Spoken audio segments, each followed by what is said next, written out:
Well, hi, everyone. Welcome. This is the Slave Lake RCMP Detachment's Rural Crime Prevention and Education Town Hall. It's August 21st of 2024. I'm joined by our Mayor, Frankie Ward. So thank you, Frankie, for coming. All good.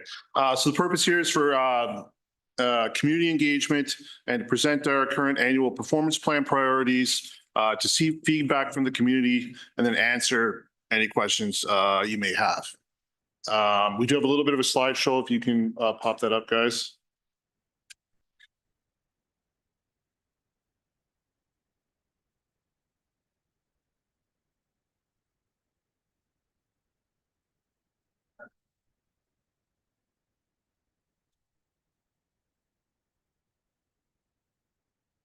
You can just go to the third slide. You can go to the third one. Okay, so just a quick agenda. I'll just go off the bat. I'm going to give a brief overview, kind of some current operations at the detachment. There's going to then be a CPTED, which is a crime prevention by environmental design presentation virtually by Celeste Bensmiller, who's from our community safety and wellbeing branch. And then we'll go through whatever questions and answers anyone has, either online or in person. Go ahead. You go to that next one. So just a quick rundown of our detachment. Just for numbers wise, I know a lot of people are curious and they do ask me every once in a while. We have one staff sergeant, which is myself. Then we have a sergeant, 2 general duty corporals, 11 general duty constables, 2-person GIS unit, and 5 admin staff. 2 are federal employees and 3 are employees of the town of Slave Lake. We cover a very large area. We cover the town of Slave Lake as well as a large rural area. 13 of our positions, or 17 positions, are funded by the town of Slave Lake. 4 are funded by the province of Alberta. There's no specific town or MD coverage, so detachment members work in both the municipal district and the town. So moving on to our annual priority plan. So there's 3 areas that were identified, and I'll go through how we identified those afterwards. The first one is crime reduction, targeting property crime.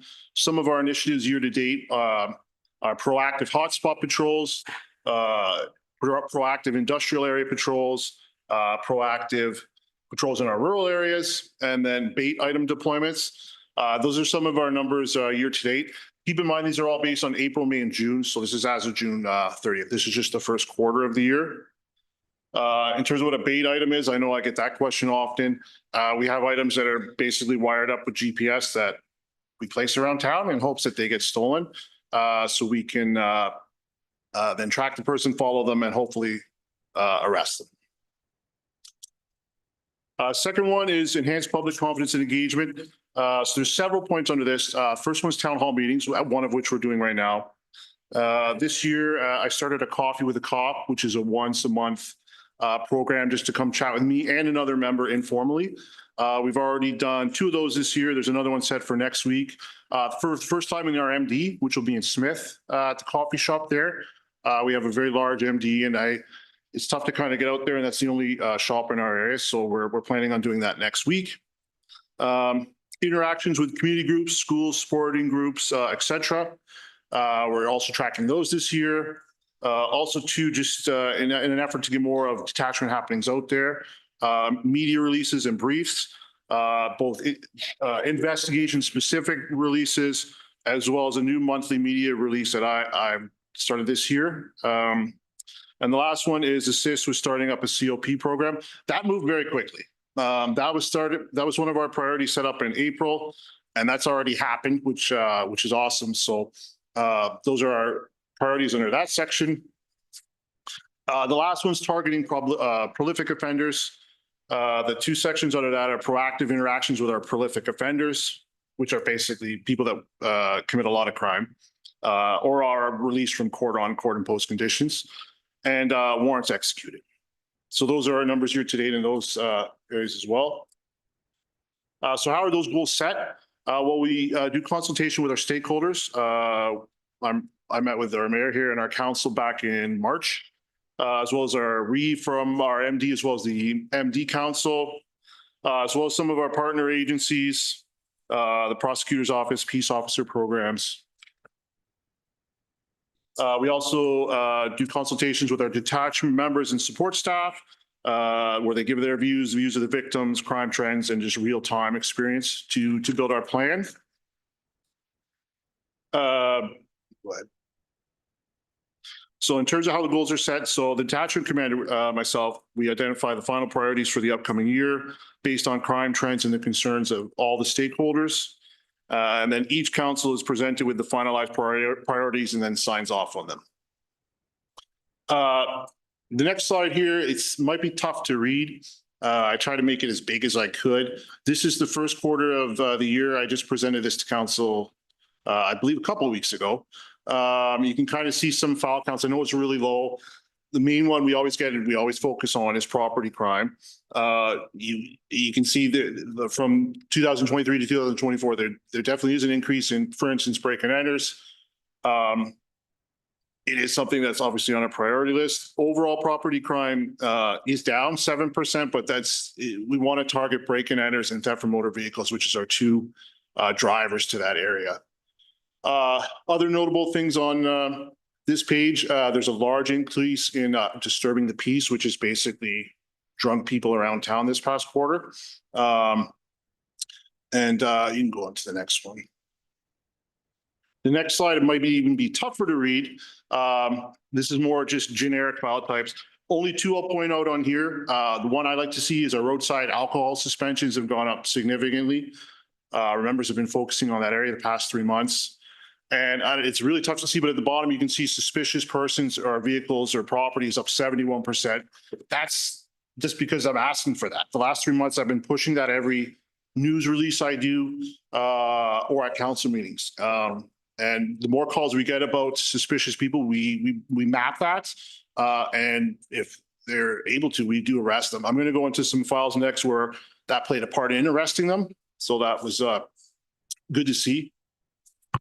So I'll just highlight 3 recent files we had. We had a break and enter to a business. This is all in the last month or two. 2 suspects cut a fence and broke into a business, which was on camera. The property owner called and reported the suspects were still on site. The members attended and approached the area on foot. You can change the slide there. We located and arrested 2 persons actively stealing property from the business. Both were charged with break and enter to the business, and that matter is still before the courts. I'd like to note about some of the people that we deal with. One of the parties had an outstanding warrant for his arrest at the time of his arrest, and both parties had a lengthy history with us and criminal records. Second one, also recent within the last month or two, complaint of a trespass and theft of an ATV here in our area. We received a call of 2 suspicious persons on a property, which is again the reason we're pushing for these calls. We attended and determined that the 2 suspects had stolen the owner's ATV from the residence and proceeded to flee in a treat area. We were able to get a good description from the complainant and the direction of travel, and we quickly located the 2 suspects, which were both arrested. On a search incident over arrest, we located a homemade shotgun on one of the suspects. Both parties in that instance were charged with several offenses, possession of stolen property, theft over $5,000, and a bunch of breach of court conditions and firearms charges. I'll just note on this one of the suspects had 61 prior criminal convictions at the time of his arrest and was on 4 court-imposed release orders. That matter is still before the courts. The last recent one, like I said, last month or two, I'll highlight. Possession of stolen property investigation. Members received another call of a suspicious person sleeping in a truck in early morning hours near several local businesses. The members attended. We located the suspect who we had just were familiar with, as we had just arrested them less than 2 weeks prior in a stolen vehicle, and at that time had drug and firearms charges as well. After that last arrest, the courts had released him, and the suspect and members knew he was bound by several court orders. We ran checks and determined he was once again in possession of a stolen vehicle and arrested him. In a search, again, the members located drugs and break-in tools. The suspect was charged with several property offenses as well as breaching several court orders. And again, this is going to go to our history with these kind of people. The suspect was known to the detachment members having over 50 files with us, as well as a lengthy criminal record. Those are just some recent files. I'll go on through some local things and some provincial things that the RCMP is doing. There's the Project Capture, which is the community-assisted policing through the use of recorded evidence. We launched it here locally in 2020. In 2023, it expanded provincially. It's just a voluntary security camera registry program. Residents and businesses who have video surveillance and are willing to share that video surveillance with us can sign up. Even if the camera does not cover the moment of a crime, it could capture the suspects walking and driving to or from the crime scene. The plan is to aim to reduce time to identify and search for the camera evidence on our files. To sign up, you can go to slavelakecapture.ca and create an account. There's an ad here on the next page just for the provincial one. It's actually the province has set up rural Alberta capture.ca. Either one will work. The Slave Lake one's just a little bit easier for us local residents to remember. The second one, Detachment Safe Exchange Zones. We launched this here at Slave Lake in June of 2021. Started in the rest of our district, which is Eastern Alberta District, in December of 2023. It was an effort to improve safety in the communities we serve by implementing design safe areas, exchange zones at our detachments. The zones are clearly marked outside the Slave Lake and other Eastern Alberta District detachments as designated parking stalls. You don't need to contact the detachment to use the site. You just simply advise the person that you're meeting, that you would like to meet at the safe exchange zone at the detachment. There are 2 parking stalls with signage at our detachment here in Slave Lake. This is what the sign looks like. It's just on the, east side of our detachment. What can you do? Reporting. I've been pushing this for the last several months. The more reports we get, the more files we generate. Those are going to go anywhere we plan our patrols. There's some crime prevention techniques, which we'll have a presenter coming up here very shortly, virtually, to go through some of that specific to our town. Get involved, citizens on patrol. I mentioned earlier that had already started up in the past couple of months. Project Capture, which I just mentioned, you can register your cameras for us to help with our investigations.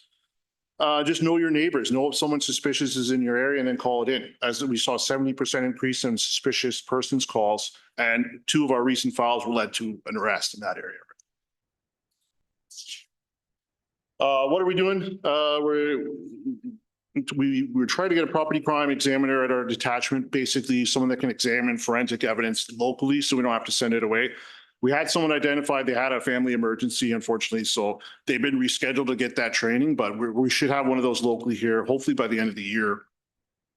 Some other training our members are doing: search warrant training, surveillance training, intelligence gathering, and radar laser training. Community engagement. We want to support the community with the COP programs and any other programs that the community decides to start. We're building partnerships with neighboring detachments, units, and programs. We border Lakeshore Police, as well as the High Prairie RCMP, Athabasca RCMP, and the Red Earth Creek RCMP. We've recently started doing intel meetings to share information between our detachments because we deal with a lot of the same people. And then just continue to use intelligence-led policing, which includes our callback unit, intelligence analyst, our pros data center, and hotspot map. Now, definitely, this is usually where I just go through questions and answers. I promise you I will do that. We do have a presenter, though, and I'm going to have her go through her presentation first. So she's going to present here virtually. Her name's Celeste Benzmiller. I believe she's out of Cold Lake. She's in our community safety and well-being branch, and she's going to go through some crime prevention techniques and tips here, and she should include some things locally for our community. So go ahead and Celeste, and see if. Hello, everybody. I'm going to present to you some CPTED information today. I will turn my camera off because I don't like being on camera.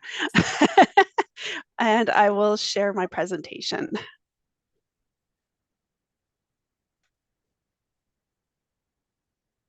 Can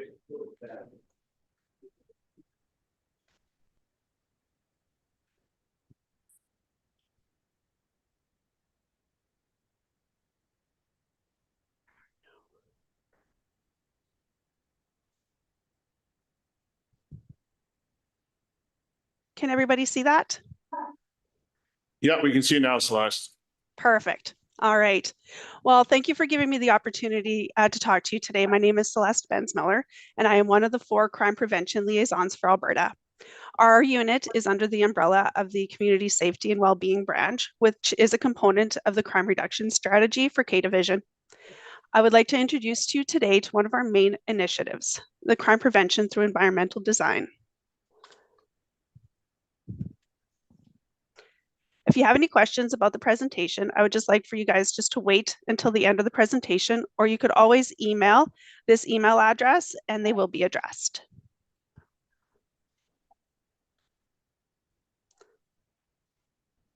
So what is CPTED? It is defined as a multidisciplinary approach for reducing crime through design and the management of use of built environments.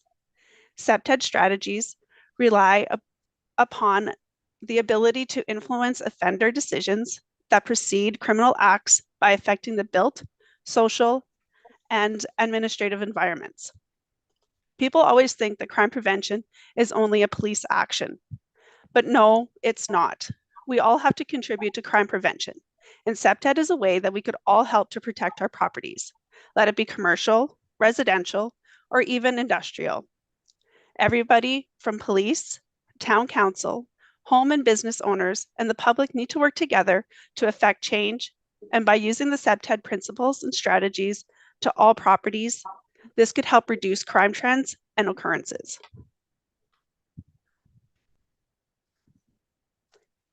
CPTED uses the concept of the crime triangle.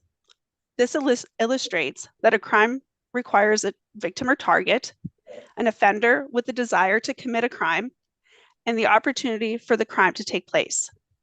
If any one of these 3 elements are missing or is absent, the chances of a crime occurring is greatly reduced. Through design, CPTED aims to remove elements of the triangle by reducing opportunities for crime and discouraging the presence of potential offenders.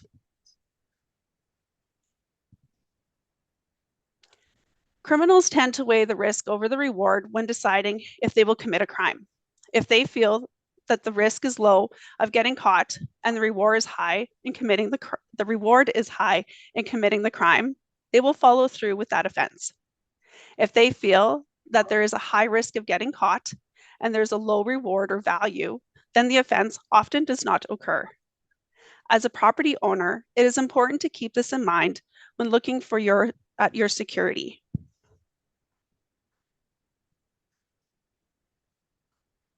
The goals of CPTED is to reduce opportunities of crime and disorder that may be inherent in the design of structures or in the design of neighborhoods.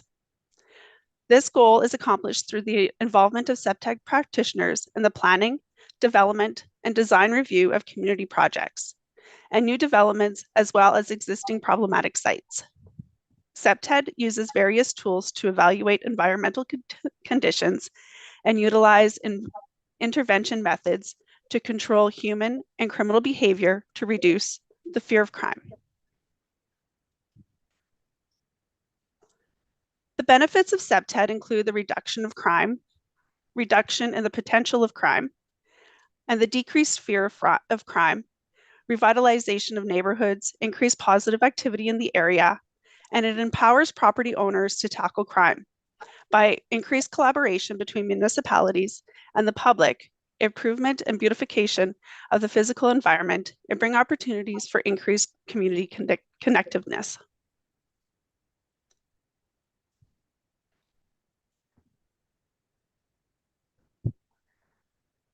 CPTED has 4 principles: natural surveillance, access control, and territorial reinforcement and maintenance.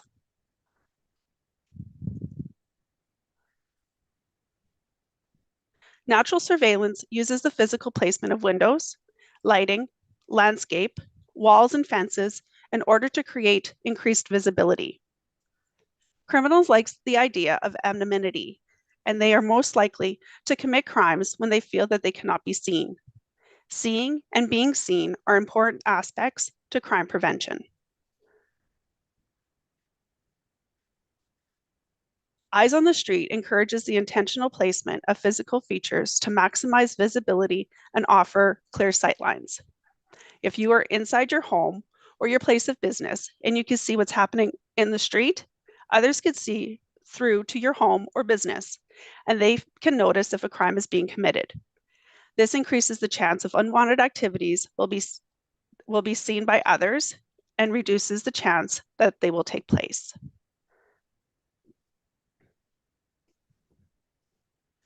The key design elements of natural surveillance includes lighting, clearly illuminating activity areas and eliminating shadows and glares and minimized color distortion. Windows allows for the clear view both into and out of a building. Landscaping, shrubs should be no higher than 2 feet and tree branches trimmed no lower than 6 feet to eliminate hiding spots and ambush places. And positive activity generators.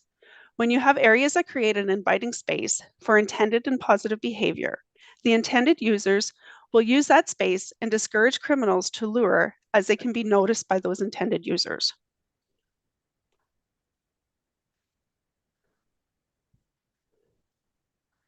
Lighting is so important.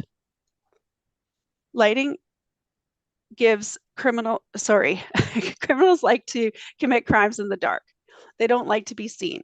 They want to be able to lure in the dark, break into their target, commit their crimes, and leave without being noticed. By using the appropriate lighting, the homeowners or business owners or municipalities could deter the criminals from committing those crimes. LED lighting is effective in lighting and help identify human activity in the area. LED lighting produces imagery on video cameras. It should be installed both inside and outside of your location, like parking lots, pathways, or front entrances. Motion light sensors is cost and energy effective, and it also creates a sense of surprise when it is activated. Now, those who triggered it is now in the spotlight, and they could be noticed by people passing by, owners, or video surveillance. It is important to know that non-LED lighting produces an orange glare and creates a grainy surveillance images. Some of the lighting guidelines that are during the nighttime, the goals are to be able to identify a person's face from 10 to 20 meters away. Lighting has to be consistent, no shadows or glare areas. Inset doorways and alcoves should be lit. These areas could give criminals a place to hide or ambush people. Light fixtures should be protected from vandalism, and lighting should not interfere with CCTV images. What is good lighting? It improves natural surveillance and visibility. It creates a sense of security and safety, and it minimizes energy usage, operating costs, obstructive, and imposing glares.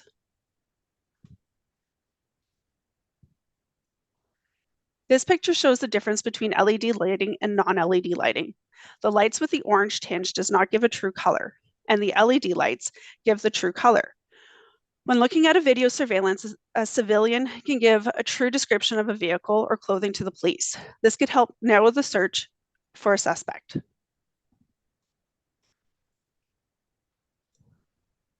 This picture is a space between two buildings on a main street. There's no lighting. Criminals could be hiding and committing crimes. Police officers could be patrolling in the area, and without the proper lighting, they cannot see who or what is in that space. This is an example of a building with no lighting. Criminals could be trying to break into the building without being detected.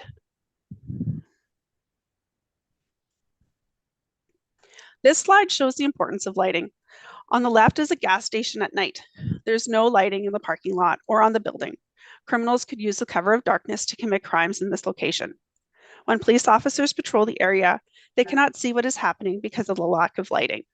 On the right, it shows the area during the day. You can see that there are big windows on the gas station, and right beside it is a liquor store, again, with windows that could be broken. With proper LED lighting, suspicious activity could be reported to the police as soon as it is occurring. However, without lighting, neither the police or citizens can see the criminal activity. Nothing can be reported. Here are parking lots that are beautifully lit. I would feel safe going to my vehicle there.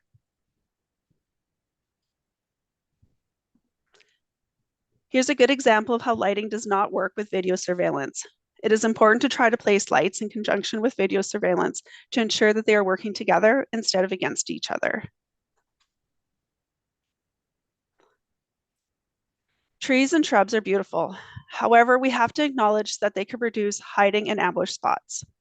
We suggest to trim trees up to 6 feet and keep shrubs to 2 feet high. This allows clearer sightlines and the ability to see past the trees and shrubs.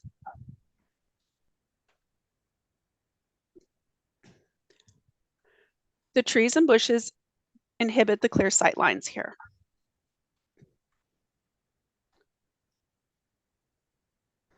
It is important to have clear sightlines. When you are inside of a business and you can see out on the street, that means people on the street can see you. If a criminal is in the business on the left and has committed an armed robbery, a passerby or patrolling police officer cannot see the occurrence. However, if a criminal was attempting to rob the store on the right, there's a greater chance that people on the street could see the occurrence and be able to report it immediately.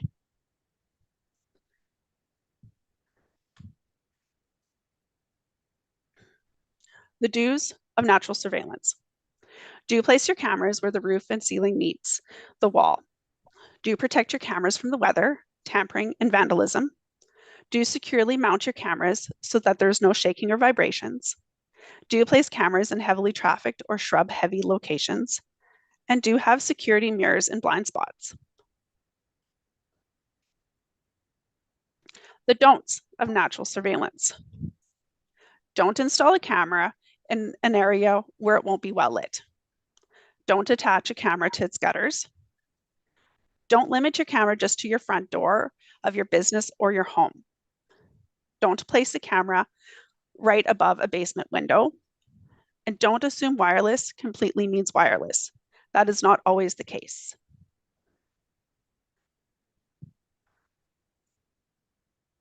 Access control.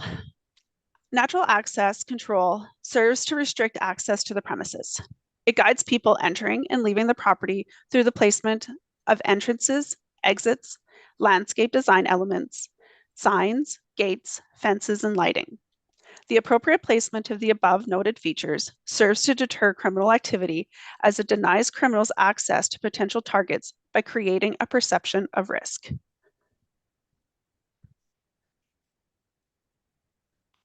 Mechanical security is a priority and must be of high quality. Exterior doors should be steel or have a solid core. Ensure deadbolts on all exterior doors are in good repair.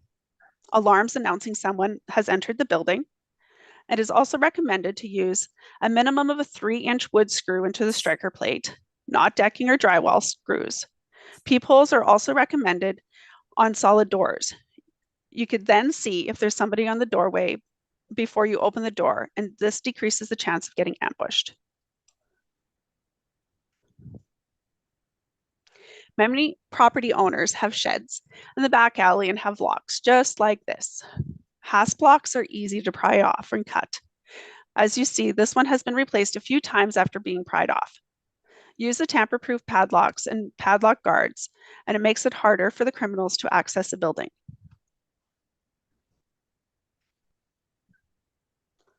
Door pry guards are useful.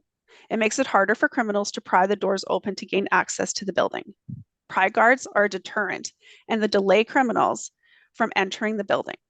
There are various quality of door guards, but we recommend them to be full length and a 1/4 inch thick, and they should be interlocking. Pry guards are a deterrent for criminals as it delays them from easily prying a door to gain access. They have to sit there and work harder to get into the premises, and this increases their chance and their risk of getting caught, especially if the area is not well lit and there's no video surveillance. As you can see that these crime prevention strategies all work together. It is important to ensure that all windows have good locking mechanisms. My goodness, I couldn't speak for that a second. Sliding windows should have an added layer of defense by using track latches or bars in the tracks. You could also use security film on windows that could render them more shatterproof.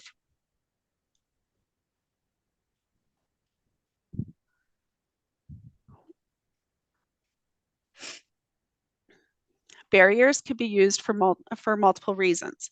One of them being a defensive mechanism to prevent vehicles driving onto the property. Another one is to control how vehicles access the property. Access control between buildings is important, as criminals and vagrants can use these spaces to conduct criminal or illegal activity. It is important to ensure that there is significant or sufficient lighting and video surveillance that covers the area. Areas like this also can provide an escape route for criminals when fleeing from the police.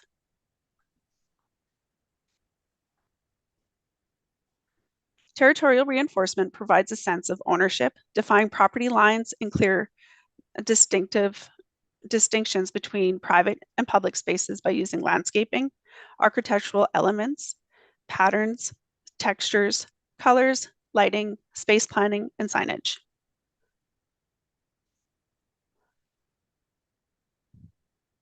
On the left, you can see the fences clearly define the public space and the private space. On the right, the sidewalk defines where people need to walk. When people are not using the provided sidewalks, they stick out and create attention to themselves.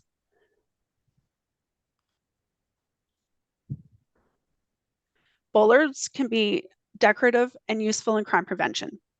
On the left, the planters are used to define the parking lot and the sidewalk areas. On the right, the bollards are used to help protect the building, and it again defines the parking lot and sidewalk.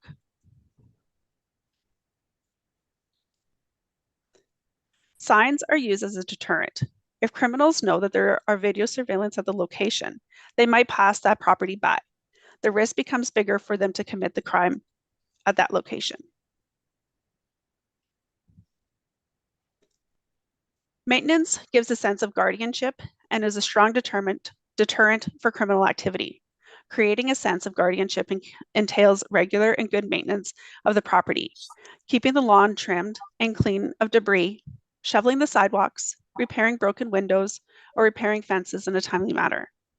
There is a broken window theory, and this theory states that visible signs of crime, antisocial disorder, or civil disorder creates an environment that encourages future or further crime and disorder, including serious crime.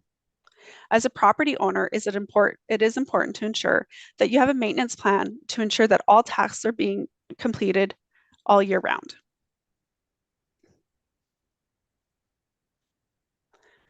Maintenance is important. Cleaning up graffiti as soon as it's noticed shows the criminal that type of behavior won't be tolerated there. Cleaning up the back alleys and not leaving loose items to be either used as potential weapons or break-in tools. Sidewalk grates that are not properly maintained decrease the walkability in the area.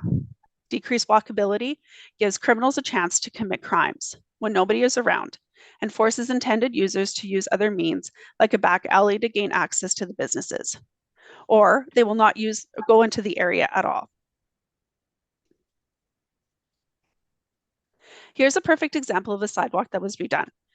The sidewalk now gives a clear space for an intended user to walk, and the greenery helps define the street and the sidewalk. The walkway on the right is more inviting for pedestrians and possible customers to use instead of the one on the left.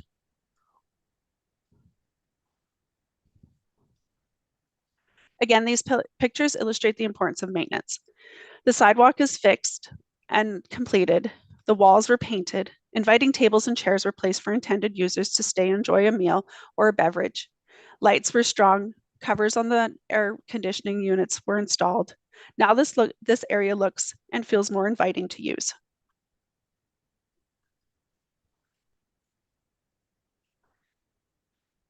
You could use CPTED principles at your own property by looking at your physical environment. Is there something that could be fixed? Trees to be trimmed, a fence that needs to be repaired, a window that needs to be replaced. Always consider the behavior of people. Would a criminal think my business or home is an easy target? Is the risk greater than the reward? Do I have alarms? Make productive use of your space. Can I put a small hedge or fence or sidewalk to have that access control? Work towards crime and prevention laws. Am I locking my doors? Are any outbuildings locked? Do I have signage on my property stating there is video surveillance? Always remember the 4 Ds of CPTED: deter, detect, delay, and deny. CPTED is all about the deterrence of crime through all of its concepts.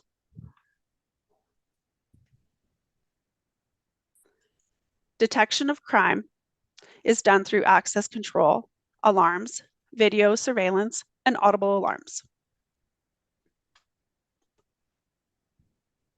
We want to delay criminals from entering any premises. By delaying them, we are creating a greater chance for them getting caught. And the higher the risk, the less they gain from their criminal actions. This includes maintaining fences, adding defense and layers, use of quality locks and gate mechanisms, hardened entries, and weak points. Denying criminals from gaining access or from committing crimes is the ultimate goal. This can be hopefully done by multiple layers of protection around your business, responding to alarms by how robust your security program is, and by patrolling and guarding your property. Staff Sergeant Burns was kind enough to provide me some daytime and nighttime pictures around the community. I will use these pictures as examples to incorporate the CPTED principles and how they could help with crime prevention. This one is of a back alley. Oop. Sorry.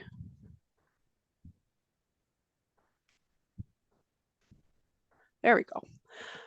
In the daytime picture, you can notice the tall grass in the vacant lot and behind the fence. Criminals can use these areas as hiding spots, and they could ambush citizens or police officers. Having an untrimmed premises could also leave the impression that the area is uncared for and is an invitation for vagrants and or criminals to loiter or use for committing crimes. In the nighttime pictures, it is obvious that there's no light. Criminals could be in the back alley trying to break into yards, and they would go unnoticed by vehicles passing by. Police officers could be patrolling and they wouldn't be able to see a suspicious person and they wouldn't be able to investigate it. And beside the uncut vegetation, they could also hide behind the tall grass. My suggestions are that the grass is trimmed and the lights to be installed.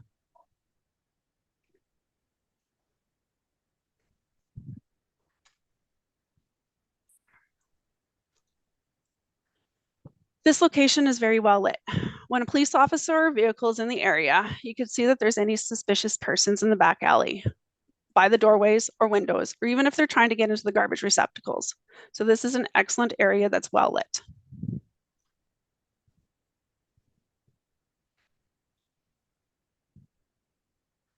I believe this is the back of a convenience store. People could use the trees as a hiding space to conduct unwanted activities. It is important to report any graffiti when it is first located and to remove it as soon as possible. Unwanted graffiti or tagging often gives the appearance and sense that criminal activity is welcomed in that location. It is also important to ensure that all garbage is picked up. And when people see garbage on the ground, they believe that the property owner does not care about the property. My recommendations is to trim the trees, remove the graffiti, pick up the garbage, and add some lighting to the area for nighttime.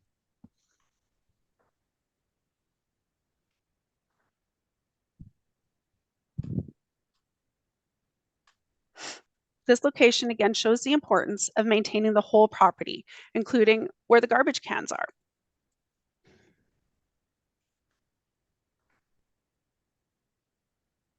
Ensuring that the vegetation is trimmed and or cut decreases the obstructed sight lines and the places where unwanted activity could occur. It also appears that the garbage receptacles are not locked. One of them doesn't have a lid that is either closed or the lid is broken. It could be an invitation to vagrants and or criminals to go rummaging through them, hide in them, or use any of the contents as weapons or break-in tools. There are gravity lock receptacles that inhibit unwanted users access to the receptacles while allowing them to be emptied without the need of a key. The area is not illuminated, and this again provides a location for criminals to have the sense of anonymity to commit unwanted activities. My recommendations are to trim the trees around it, the garbage receptacles to be fenced around or locking, restricting access, or gravity locks installed. And again, add lighting.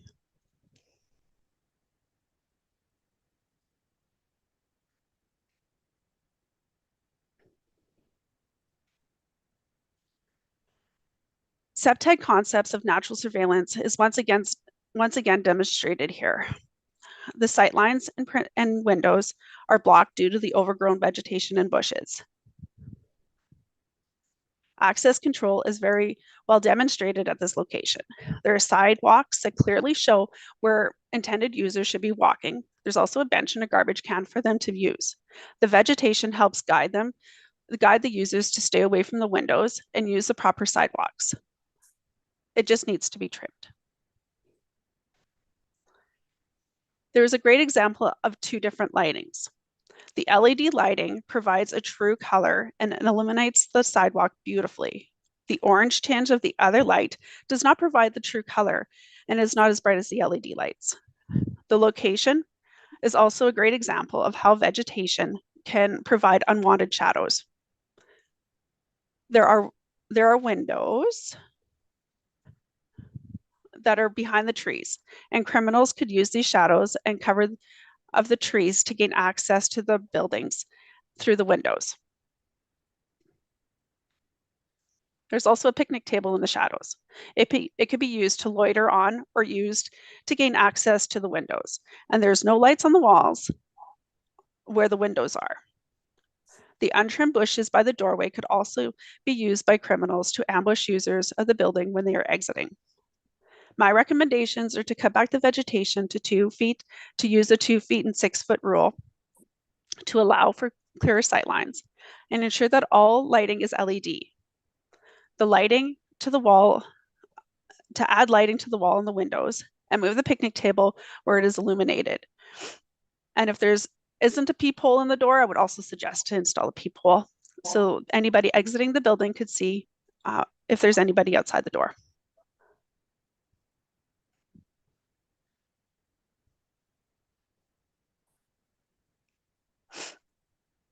The bushes all along this back alley block sight lines, and this could be a traffic hazard as well. It is evident that there's no lights and criminals could go undetected in this back alley to commit crimes. There are vehicles parked, and without lighting, they are perfect targets to be stolen or broken into. Lighting, let it be motion lights or regular lights, and trimming of the vegetation would be a huge difference in this back alley. So here are some questions you could ask yourself about your property and how you could possibly improve the security of it. And at this time, that's the end of my presentation. So if you have any questions, you could feel free to ask away. Does anyone got any questions there for Celeste? I know I can kind of pinpoint some of those last few locations there in town. If anyone has any questions, we could ask her while she's on the line here. Nothing's jumping out right at us now, Celeste. I guess if I get anything coming in, I can contact you to perhaps get an answer after the fact. Sounds great. Thank you. Okay, thanks, Celeste. Okay. So now we'll do any questions and answers for myself. I found the last little bit for Slave Lake examples on there pretty informative. I know I've worked a few night shifts over the years here in town, and you can tell some of those back alleys where you can't see anything. So anyways, yes, questions, answers. We can start. Yes, if you can step up to answer all questions at the mic, we'll turn the mic on. Just wait till that little red light's on. Can we get a chair? Because otherwise it's super awkward to stand. Perfect. Thank you. Ready? Yeah, how's it going? All right. Thank you so much for having me and giving me an opportunity to speak. My name is Michael Robert Pertza. I've been living in the town of Slave Lake for 3 years now. I am the organizer of the Slave Lake Cleanup Crew, and I'm also a volunteer member of the Citizens on Patrol Association here. And I'm going to begin my question with a little bit of supporting information and work towards the question. Please be patient. I've got a couple notes. I'll try to move as quickly through them as I can. Yeah, sure. So this year, a man named John Yellowney was trying to steal from my house and from my neighbors' houses. When I confronted him, he pulled a knife on me. I had to defend myself. He then came at me with a piece of wood and threatened to come back to my home and kill me and my wife with his friends.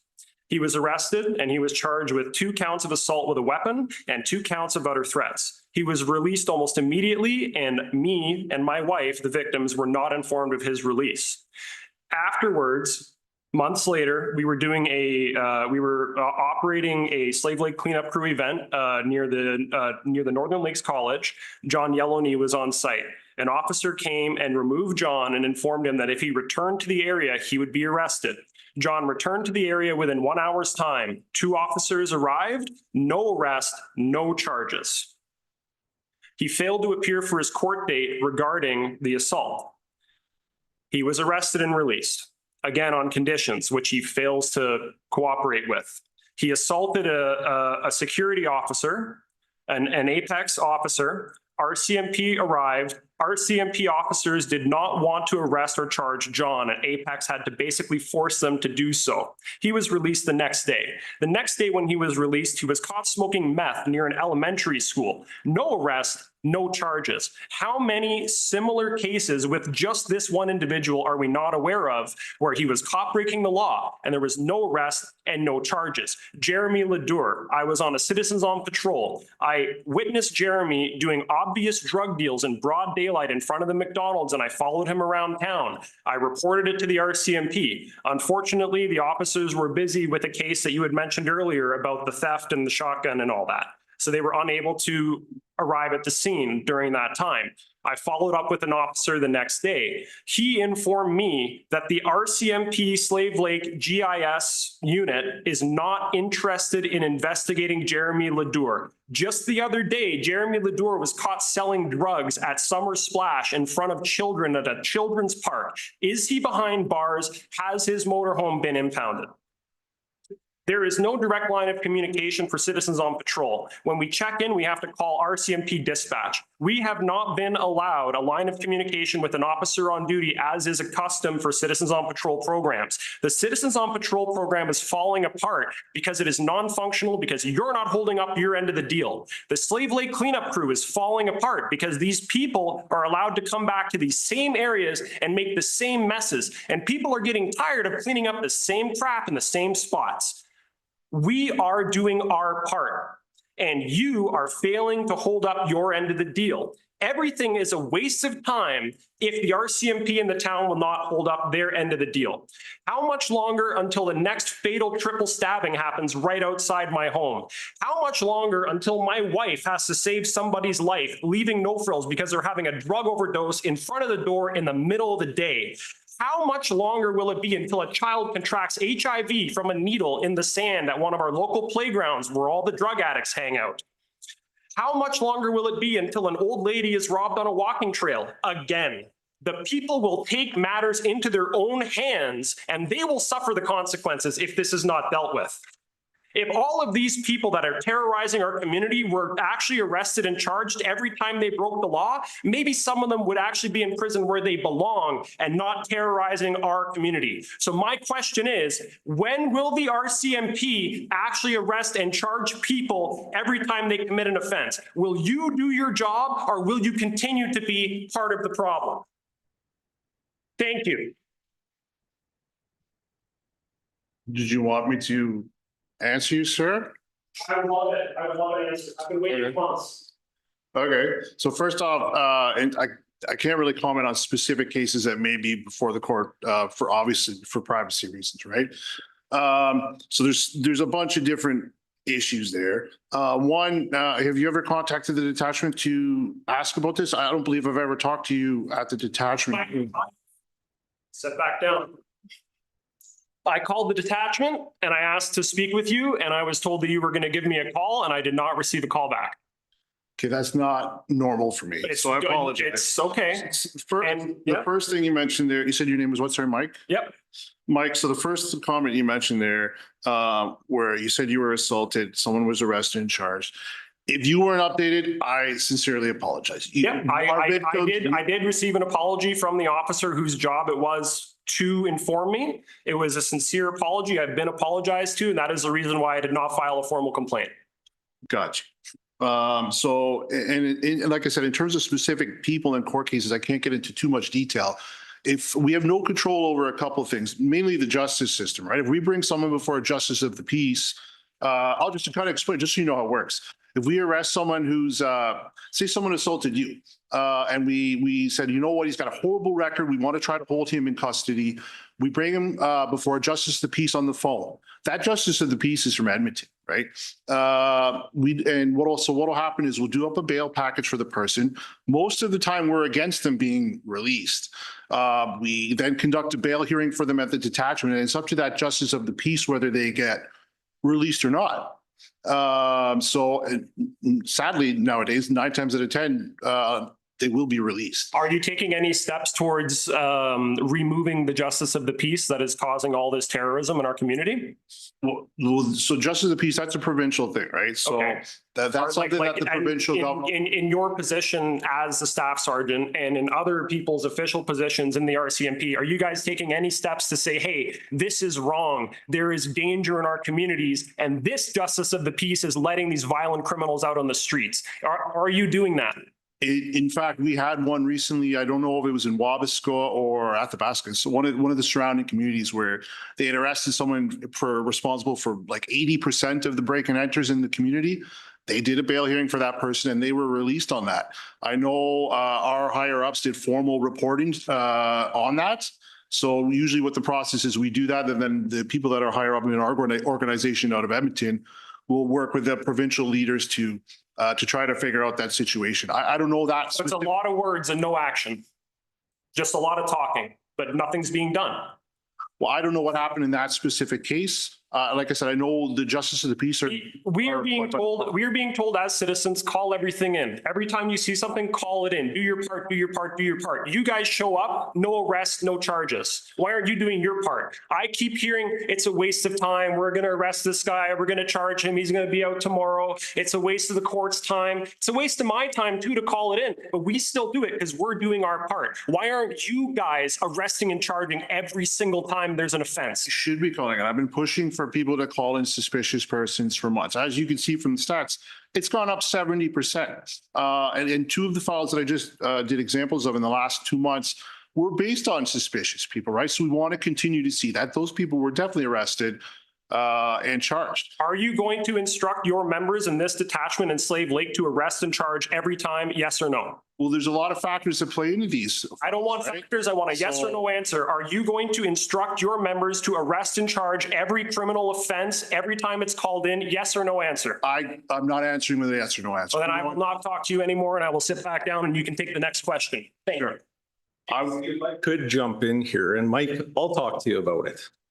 So I'm here on behalf of Eastern Alberta District. I'm Staff Sergeant Jeff Sain. I am currently the acting operations officer for EAD. Staff Sergeant Mark Hall beside me is currently the acting district advisory NCO for EAD. You brought a lot of good points out there, and there's just a few parts of the system that I'm going to belabor for a second just to make sure everybody understands it. Our job as police is to investigate the matter. If charges are justified and we think they're appropriate, we put together the best investigation we can. And if we want to do a bail hearing on the individual because we don't think they should be let out, or they should be put on specific conditions, or we don't think they'll show up for court, we decide we're going to do a bail hearing.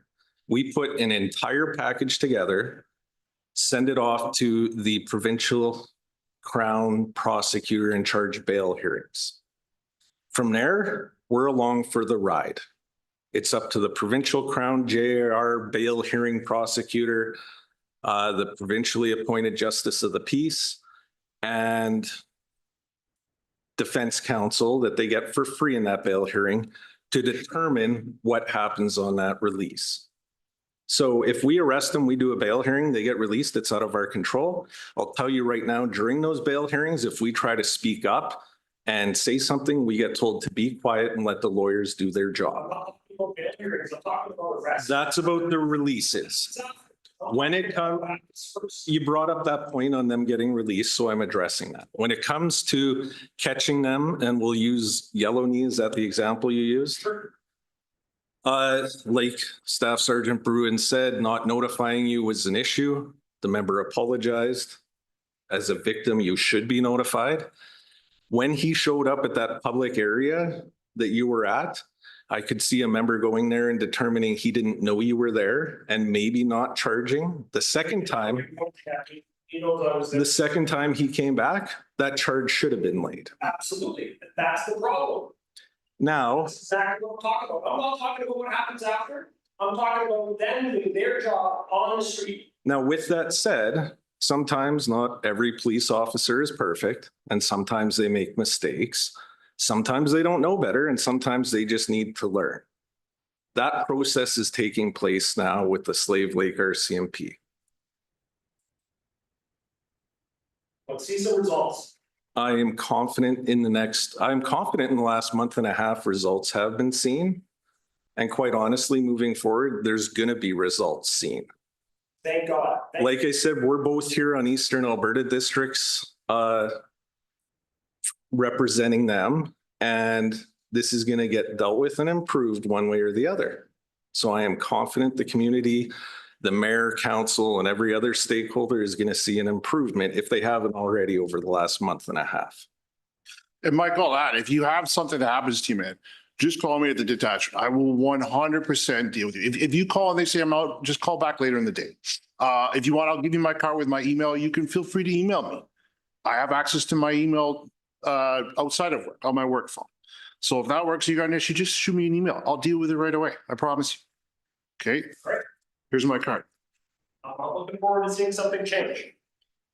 And we'll work together to do it. Sounds good. Go ahead.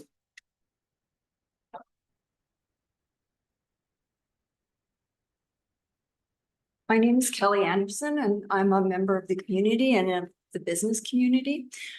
I feel that the biggest frustration, or one of the biggest frustrations in our community, is in your speech, you said that some of the people that you're dealing with and some of the people that Mike is talking about are repeat offenders, 61 charges, and they're still out on the street.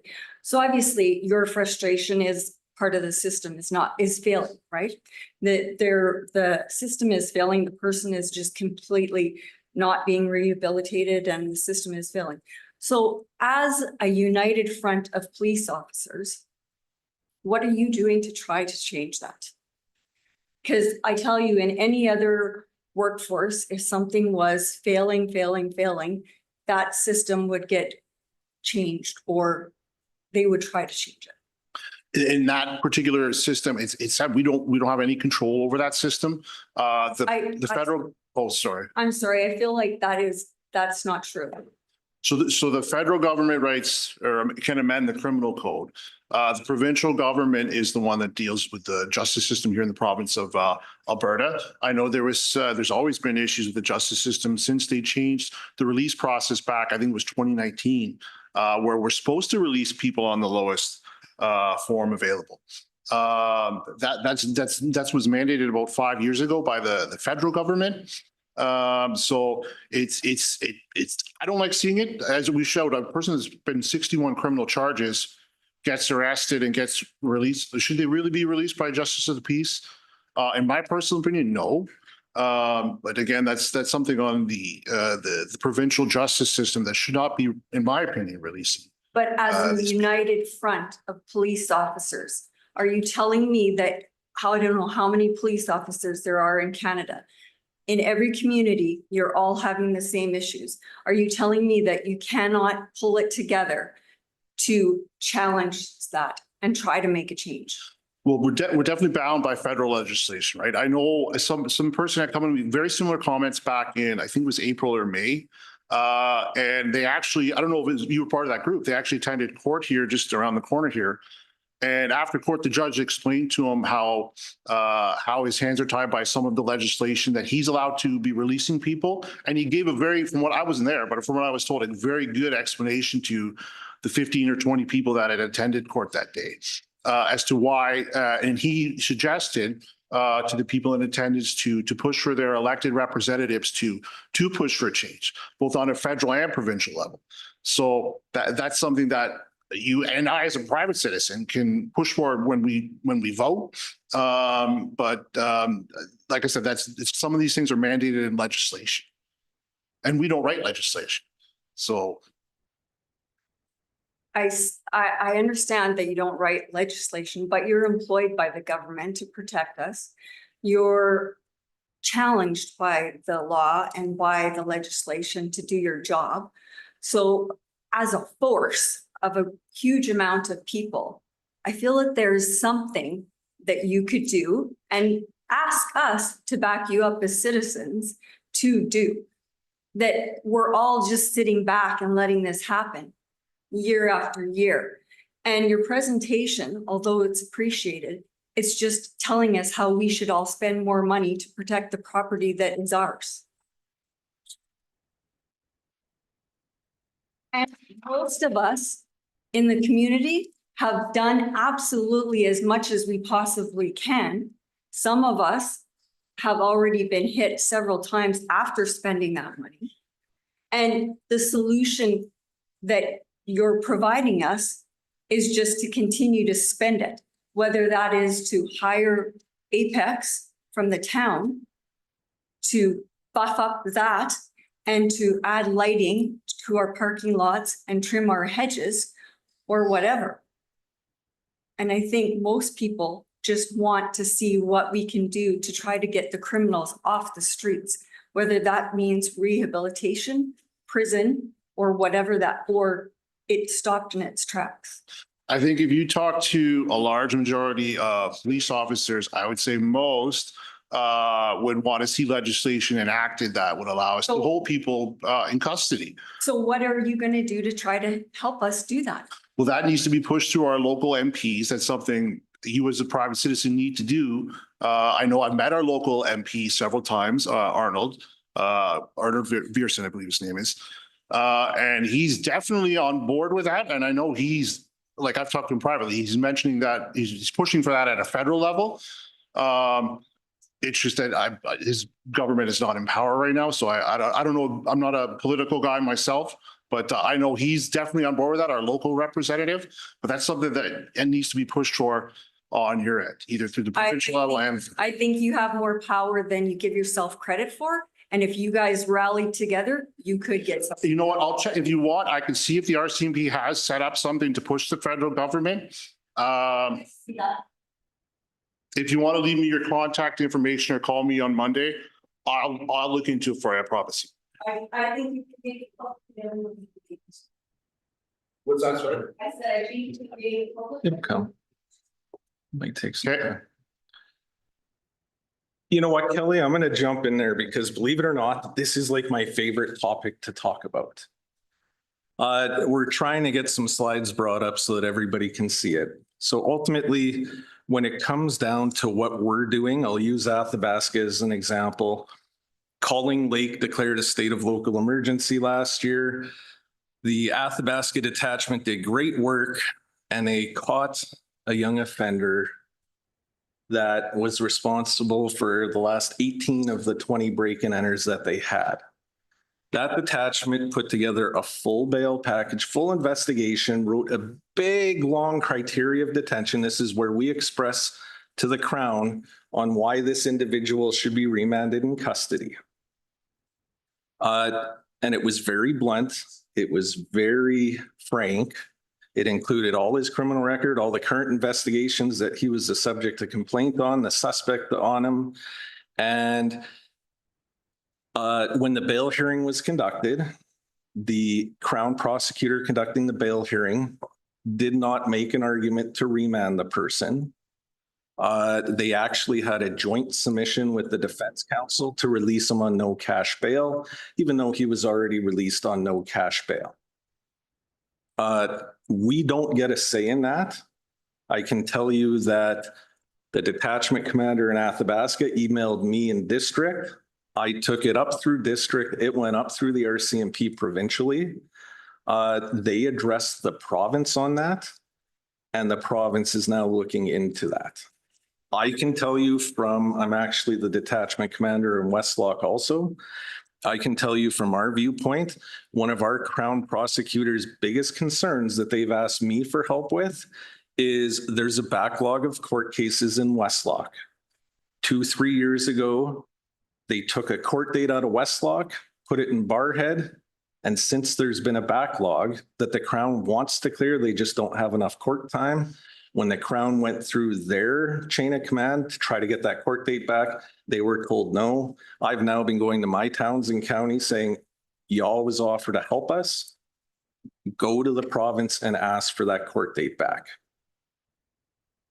When you have 4 hours of trial in the afternoon and you have 30 cases there as a Crown prosecutor, and you have to pick and choose which one you're running with, I guess we're running with number 1 and the other 29 are gone. That's not something within our control. I can also tell you that about 3 years ago, I started going through these recidivism slides, which I'm going to go through you quickly. And it paints the picture of where our justice system is. So this is, we took 4 of our most prolific offenders. It's not in Slave Lake. Offender 1, and sorry, these offenders, this is their interactions with the court, police, jail system in the last 2 years only. And it may be a little dated just because this is from when I was in Redwater, but we've done this with Westlock and it all still applies. So offender 1 has been on a warrant a total of 14 times. Since 2020, 06-28, so since June of 2020, he had been charged with 4 provincial offenses, which included trespassing and failed to provide insurance, 11 criminal charges, 2 mischiefs, 6 failed to attend court, 1 breach of conditions, 1 resist arrest. This person's addicted to methamphetamine. They're of no fixed address, openly admits in bail hearings that he's not going to go to court. So he's telling the JP that's in charge of releasing him, I'm not going to court, and he gets released. Each time he was released for court with no cash bail, so nothing compelling him really, no risk to lose something. He had recently been arrested and all matters were dealt with. He had been subject to complaint on 60 calls for service since October of 2020. And he was the subject of complaint on 7 of those prior to 2020. If I could have the next slide, please. Offender 2 had been on warrant a total of 7 times in the last 12 months. Since June 2020, he had been charged with 19 criminal charges, which included resist, obstruct police, 1 possession of methamphetamine, 1 possession of stolen property, 1 fail to appear in court, 6 breach of conditions, 1 fraud, 4 assault, 3 other threats, 1 breach of probation, 1 theft of motor vehicle. All but 2 charges were still outstanding at the time. He's addicted to methamphetamine, currently remanded in custody. He was the subject of complaint on 31 calls for service since May of 2020. So that was a 2-year period. And SOC subject to complaint on 17 prior to 2020. If I could get the next slide, please. Sorry, did we skip one there? Okay. Offender 3 has been on a warrant in the last 2 years, a total of 7 times.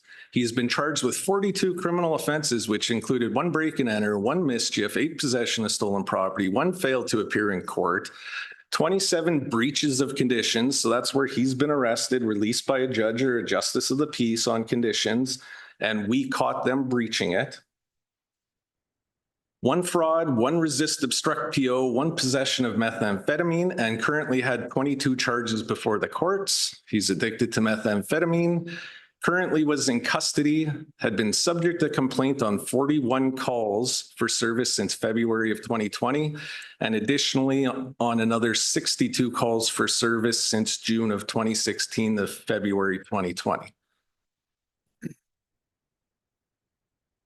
Offender 4 in the last 2 years had been on warrant a total of 13 times since July 2020, has been charged with 54 criminal offenses, 5 break and enter, 4 mischief, 9 possession of stolen property, 2 theft of motorcycles, 1 failed to appear in court, 19 breaches of conditions, 1 fraud, 1 theft, misuse of credit card, 1 uttering threats, 1 assault police officer causing bodily harm, 1 resist obstruct police officer, 1 flight from police, so that was a pursuit where they took off, a dangerous operation of a motor vehicle, 1 possession of break and enter tools, 1 forgery, 1 possession of firearms, 2 other firearms related offenses, and currently had 22 charges before the courts.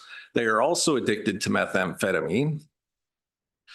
They were sentenced to 350 days in jail since 2020. So this was looking at a 2-year period. 350 days was in jail out of that 2 years. In April of 2022, they were sentenced to another 240 days. They were released in August. That lasted 1 week when they were arrested for an additional 5 offenses, including 2 possession of property obtained by crime over $5,000, possession of a firearm, and 2 additional firearms charges. They were released to appear in court on $1,000 promised to pay, which meant they didn't even have to put cash on to get out. They failed to appear in court and was currently now wanted. And during that 2-year period, they were subject to complaint on 56 calls for service. And prior to that, they were only subject to complaint for 8 calls. So this is where we arrest individuals. We take them before the court for the bail hearings and the court for trial and court process. And at that point, it's up to the Crown prosecutor, the defense lawyer, and the judge or justice of the peace to go from there. Absolutely. Finish, you're doing your job. I know I feel that there's some failure there, but I can see the frustration when you keep doing it and nothing seems to happen. But what I'm saying is something needs to change there. And we want to try to, I would like to see the community and the country as a whole do something to change that so that that's stuff. So for the last 3 years, every council presentation, every county presentation, every town hall I go to, I present slides at whatever detachment and up-to-date slides. These are dated from Westlock, from Redwater, just simply because those are the only ones we could pull up quickly. I can tell you that we reported this through district 2 years ago. They went to the province through K Division. And that's all we can do. Yes, some of the federal legislation that the federal government passed changed it, but there's also a variety of different approaches at the provincial Crown prosecutor level, which aren't consistent, which aren't helping either. Lack of court time doesn't help when you have to pick between 2 out of 30 files. And I'll jump in here because I think what I'm just going to try to do is summarize. Oh, I'm worse for that. I was going to say, I'll just jump in quickly here. I think I'm going to try and summarize what we've heard a few times from the group that's come to speak here is that the concerns of, we all understand the recidivism rate and that the justice system is broken. Every person in this room understands that and is cognizant of that. But the concern of our citizens and myself in council is that we need to arrest every time that it is warranted because we need to bog down the justice system so that our provincial and federal governments that do have those roles take notice. I understand it's frustrating, but we're not arresting every time because there has been multiple anecdotal evidence. And over the past 6 weeks, it has definitely improved. We have seen improvement. Now that has involved 3 months of me talking to yourself and me talking to Gary Graham and our council constantly pushing that forward. So I think mine's not so much a question, but more so a statement is that our concern here is that there are things that we can do as a local detachment, as the leaders of our community. And I know our council is trying to do that. We understand that the justice system is broken, but let's keep pushing. The other point being too, is that when we do go to our conferences, our provincial conferences, our federal conferences, where we have access to the ministers and we have access to the leaders there, is that we should be having something from yourselves, from the Eastern District, saying this is what we're pushing for. This is what we're fighting for. And we've gone to, I don't know how many meetings over the last 3 years, and that hasn't been readily accessible or something that's been pushed to us, so that obviously we're not RCMP members, we're not as well versed in the system as you all are. Give us that information so that we can push from a community end, because we can push you guys. But if you need us to, you're saying we need to push the federal and the provincial governments, well, then we're going to need help from you. So a lot of great points on that. A lot of great points on that. I will acknowledge that from the detachment in Slave Lake, communication might not be the most strongest. It's something that as a district and a detachment, we're avidly working on recently. Like I said, at the end of every meeting I have with my towns and council, they say, what can we do for you? And I tell them. They get informative presentations like the recidivism slides and whatnot every quarter. They know exactly where to go and where to help. Arm us with the information. And if our citizens are armed with specifics, like those recidivism slides are great.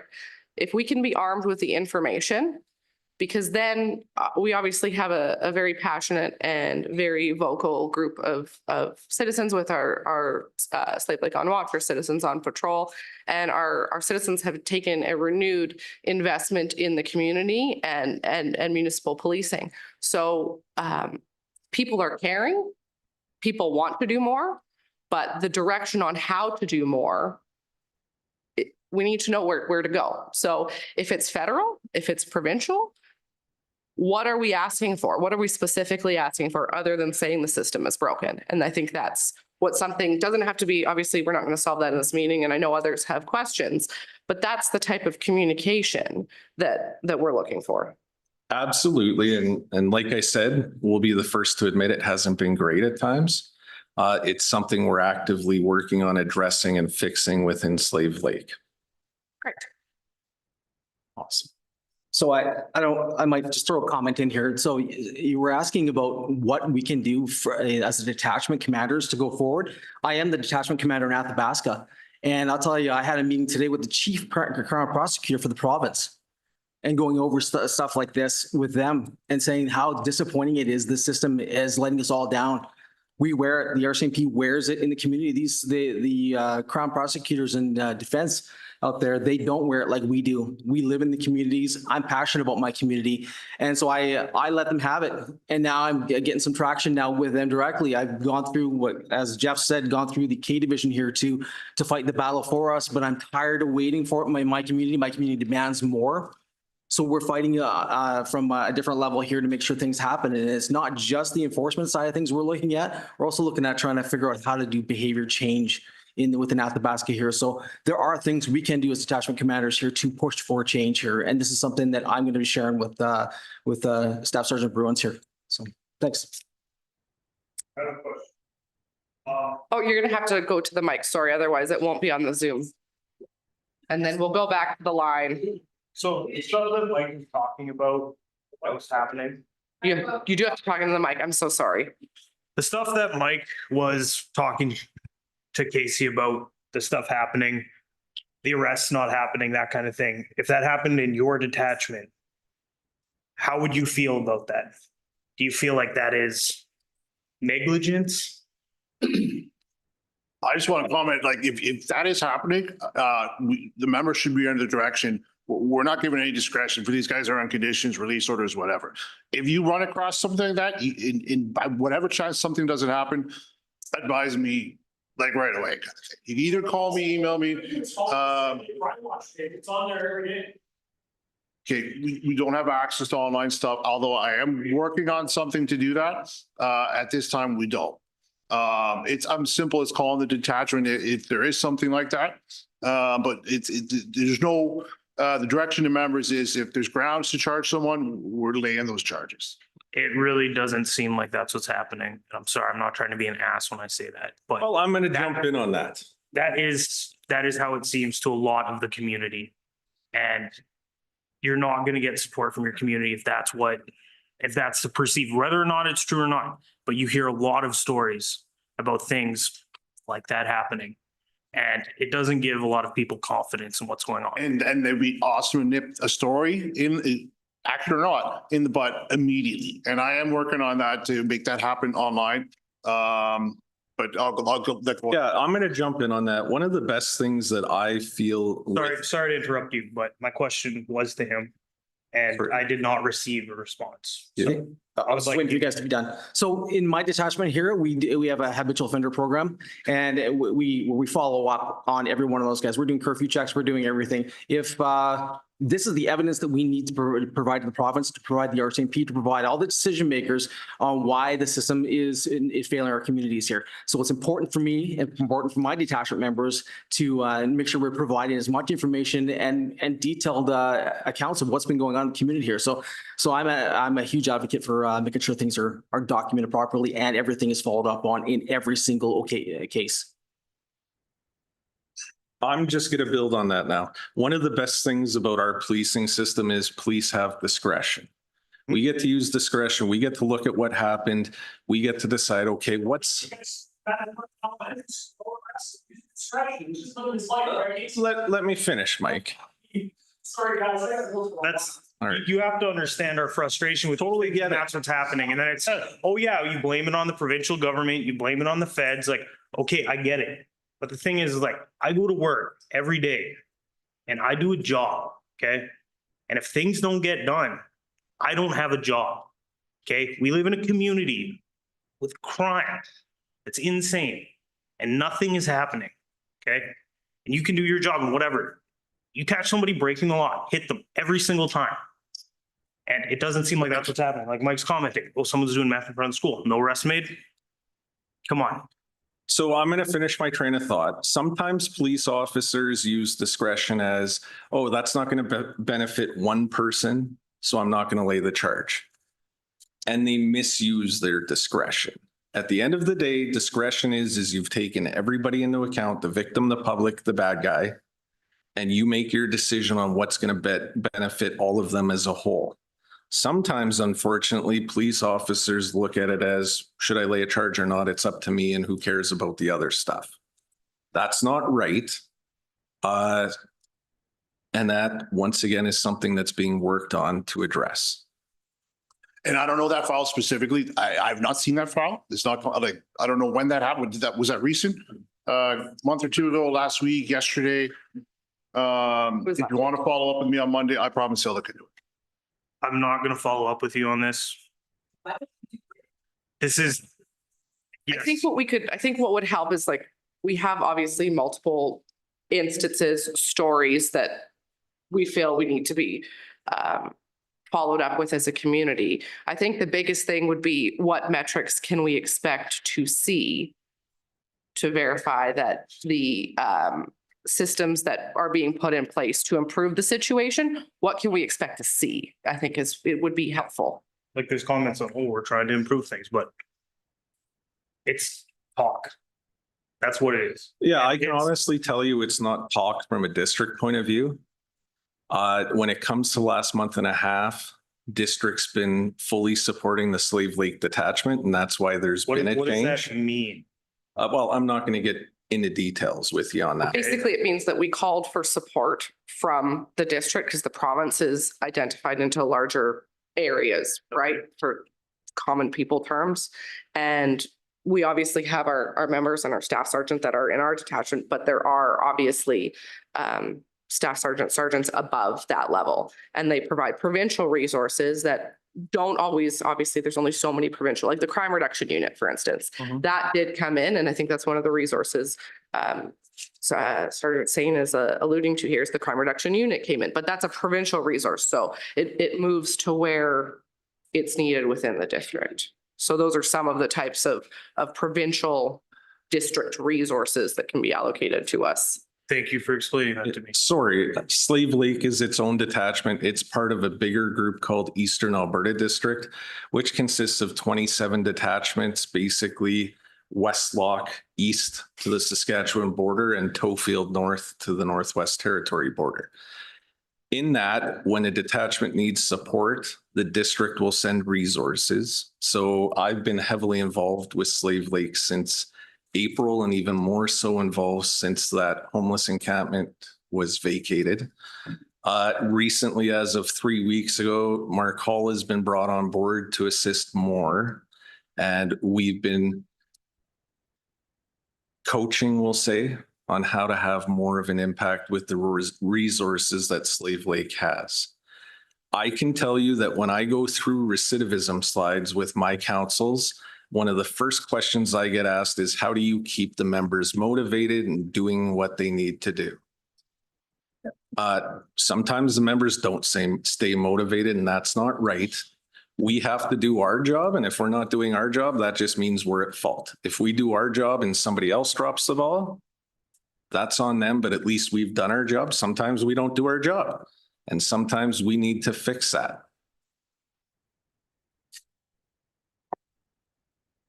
Okay, thank you. Thank you. Now you can hit. You may both come up. Maybe grab a chair. Bring your chair, please. And then if you can just make sure I know we have sergeants and other people there, but if you can just talk into the mic, that'd be Yes. preferable. FYI, for those of us who sit in the gallery and don't hear people who don't speak into the mic.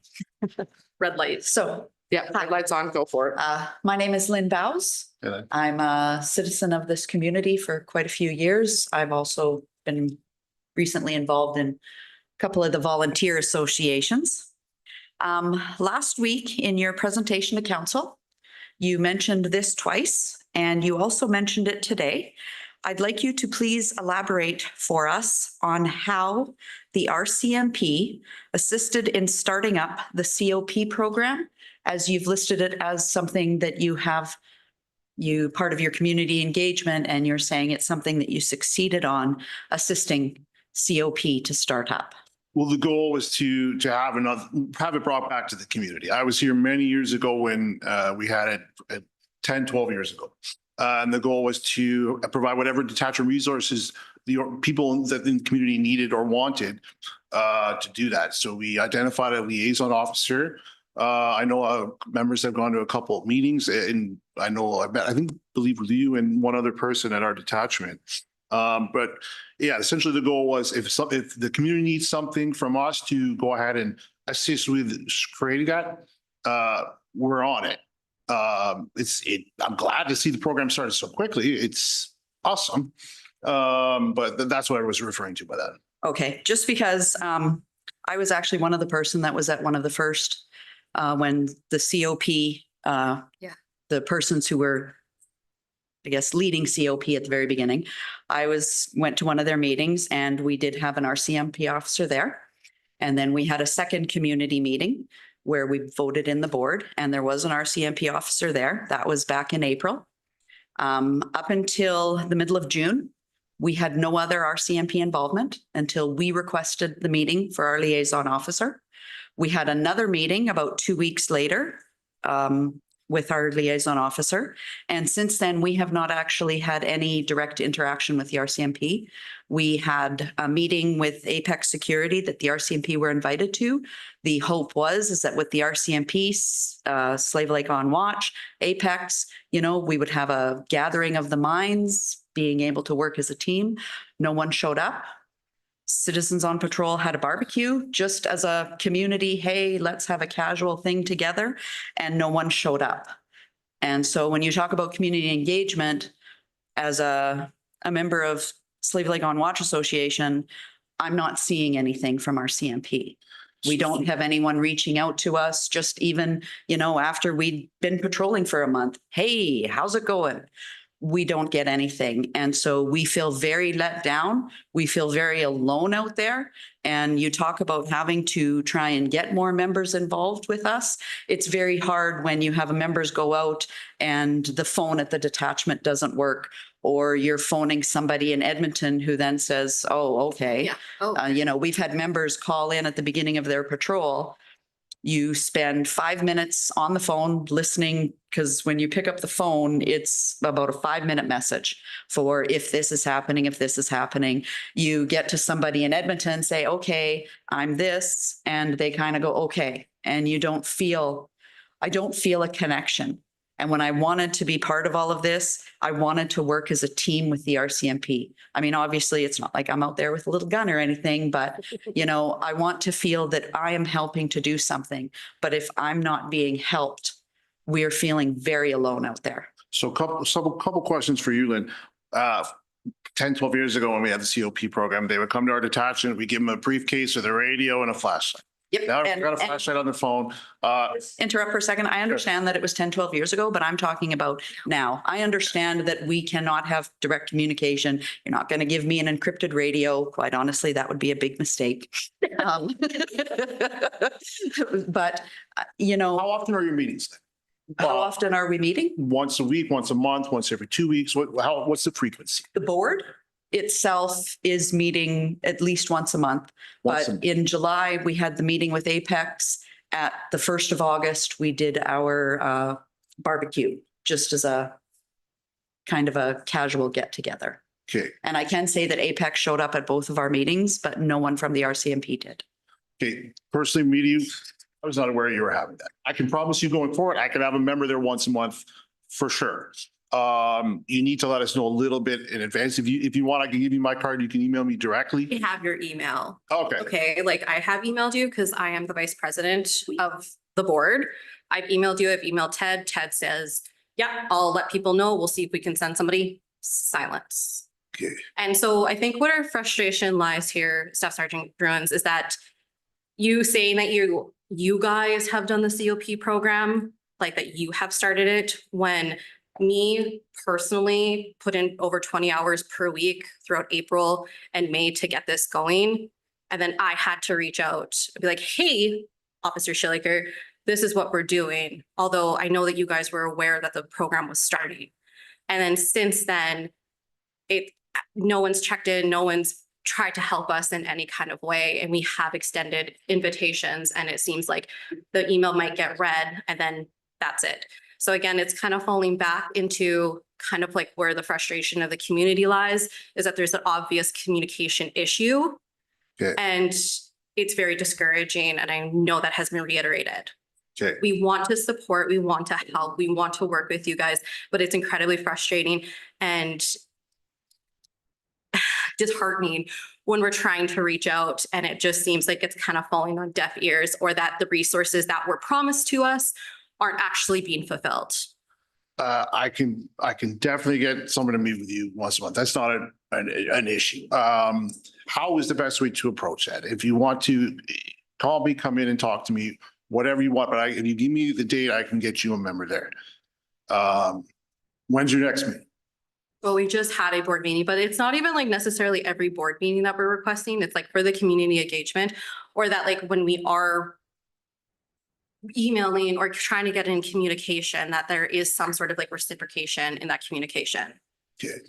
So it's not like we have to have an RCMP member at every meeting. Like that's not necessary for us to function as like under our broad association. But it's just, yeah, it's been months. You guys know it's been going on. No one has even said like, hey guys, how's it going? Is there something we can do to help?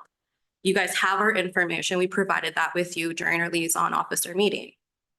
So again, that's just where the frustration lies. And like you're saying, yeah, that you guys assisted. And I'm not saying that you didn't provide members for us during those initial meetings, you did, but I think the credit honestly goes to myself and the board that have put in countless hours 100%. since April to get this off the ground, and continuously every day and every week we're in communication with each other. We're constantly trying to push to better our community. And I will give you all the credit in the world. You guys are doing awesome on that. I know a lot of people in town. I've been here 9 years, and I have gotten positive comments from people just off the cup and no frills at a grocery store kind of thing. So I do appreciate that. If you want to come in next week, I can meet with you and we can set up maybe a plan more one-on-one going forward. If that works for you, and what you want from us, and I can make it happen. But We'll hold you to it then. Yeah, Like we are fulfilling our duties. you want to wait around until after, we can set up a date and time. Sure. If that works for you, and I can ensure Yeah, that. but then I guess maybe my other request is like in your presentations is maybe give us a little bit more credit because it just really seems like, hey, we did it, not this group of people that have busted their butts off for the past couple of months. Because I can say that, I mean, I was at the meeting last week and when you said that, I'm actually Yeah. surprised I didn't That'd pass be like, out, oh, because I but- kind of sat there going, But that was us. And then that was more so to follow up in case that is like, usually what happens is in the past, the community had a lack of people wanting to participate in the program. And it was something for us to go ahead and proactively follow up with the lead of the program here to say, hey, do you need supports from us? Like, it's still not going on. I think the shock for me was things started out extremely fast, right? Yeah, because I literally busted my butt for weeks. yeah, no, Like, Mercedes did, like we got. like not rolling. to toot my own horn, but like, Oh, toot away. yeah, I'm going to. Like, I appreciate it. You know what? I'm going to jump in there if you don't mind. sure, go ahead. I'll just, in the interest of making it better, I'll let you know what my expectations at the West Lock detachment are. When I got to West, Sorry to like, we have a good relationship with Garth and like I know you guys do fairly well and he has been absolutely. incredible to us. Yep. Awesome. We love him. So back in April, when Casey contacted me, the first question I asked was, is there a COP? He said he didn't think so. He called into the town and it turned out there was one that just wasn't active. I assume it was you ladies and a few other people that ended up making it active again and made it what it is. When I got to Westlock in September, Garth came and had coffee with me. And he said, we have no relationship with the Westlock detachment. And I said, well, that's absolutely crazy because we got a bunch of people that want to go help us, go be on the lookout for crime, and it doesn't cost us anything. We're stupid for not taking advantage of that. I had a great relationship with Dave in Redwater with that COP. When I do town halls, I bring COP along and we do a co-host event where they provide the venue and some coffee and snacks. I do a presentation, bring in about 3 or 4 presenters just to make it educational. We ask questions, answer questions, and citizens on patrol at the end of it that gets to do a 15-20-minute presentation to try to help recruit. We also, because one of the biggest issues with COP is sometimes they don't feel engaged. So one of the things that I did in Westlock was I removed the constable that is going from call to call to call to call and sometimes can't make meetings. And I assigned a corporal with the direction that you're going to make them feel valuable because they need to be. Another part of that program is every week, and if you've talked to Garth, you probably know this, we do a summary of where crime's been happening in our area. It goes out on rave to all the citizens on patrol so they know where to direct their patrols. Quite honestly, we should have a liaison person assigned to you guys that makes every meeting out of the 12 a year, maybe misses 2. And we should be supporting you in every way we can. I would assume moving forward that COP will be working with Staff Sergeant Bruins and the Slave Lake Detachment to do that. And if not, I'll leave you my card and we'll work on that. Thank you. Stick around after and we'll set up a date next week, I promise you. Okay. Okay, so I have Part one more 2. thing. You know I do. So when you were going through the statistics today and last week, part of the things that were in the statistics is talking about drunk persons in town. And you were also talk about more suspicious people have been calling in and that you were using this in order to map where they are. But in the paper, the Lakeside Leader, a couple of weeks ago, I believe it was in August, but don't mark me, there was an article you had done where you talked about the fact that a lot of the people being reported as suspicious are just living their lives. Also in that article, you were talking about that when you guys are called into drunk persons, and it said this in the article, we can bring up the Lakeside Leader, that if they're only a little drunk, you don't do anything. And I guess I have a real problem with that because I have made a joke about this with a few people in the crowd that if I wanted to live my life by walking naked down Main Street, I'm pretty sure I would be arrested. But people are allowed to be in public drunk. They are allowed to be in public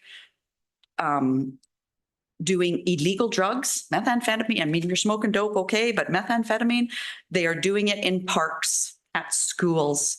And this is not living their lives, is encroaching on me and my family having a safe life. And I had a real problem with that article. And quite honestly, if anybody who reads, I make a real point of saying living their lives. And I know a lot of citizens of Slave Lake were not happy with the fact that you did say that if people are just a little bit drunk, we're not going to do anything. We're just going to use it more as a learning opportunity.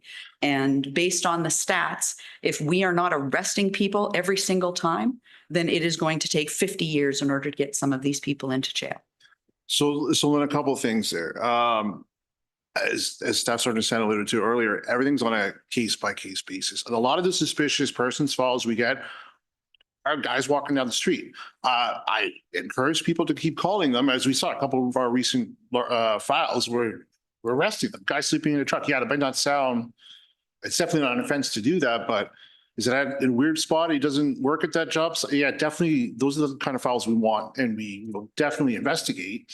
If you're calling about drug use, 100% we'll check it out. I know it was referred to at a school. That's unacceptable, completely unacceptable. From someone that's lived in this community for 9 years, I completely agree with you. I think what I was more referring to was just, we do get a lot of calls and a lot of times it is just people walking down the street.